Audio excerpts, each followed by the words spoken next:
Hey, what's up, guys? I'm here to walk you guys through how I took my Ford Transit grill off and replaced it with a custom made one. So let's go. So what you're gonna obviously have to start to do first, which I didn't get the greatest shot of, is you're gonna have to take off those bolts you see there in my hand. There's about 3 of them. You could just use a socket wrench and a basic socket set. And then you'll need to grab a flathead screwdriver to take off these little clips. It's pretty easy to remove, not too much hard work. But the next part, this is where it's going to start to get a little more complicated. So what I started to do was I just pulled up pretty firmly on the main front part of the Transit.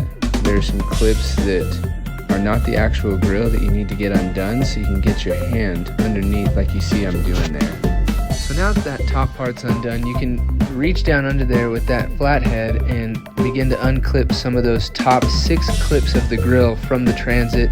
The 3 side ones on both sides seem to come out pretty easy. You may have to use the screwdriver there, but the bottom ones, as you can see, were a lot harder to get to, so I found just pulling the grill all the way down wasn't too harmful on any of the clips, and so I used a long flathead screwdriver, now that they were more exposed, to force my way underneath and kind of twist that clip joint open.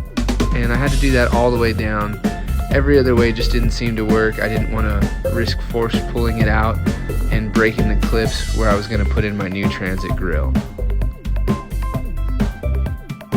So there you go. Once you get that last clip out, it's pretty easy. You just take the grill off. You can see that back there that there's a rubber backing that it's meant to hold the stock grill into place. And so if you're going to replace the grill with another one similar in shape, then you don't need to do what I'm doing. I needed to do this for my custom grill.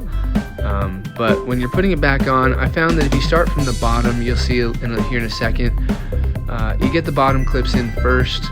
There's actually meant to be tension between the top and bottom clips so that when they click into place, the grill itself is being pulled up and down, and therefore it stays in place better and clicks in place stronger, which is why it was so hard to get off. But once you push it back into place, all the clips you had originally undone from the Transit and the grill will all click back in, so that's pretty nice.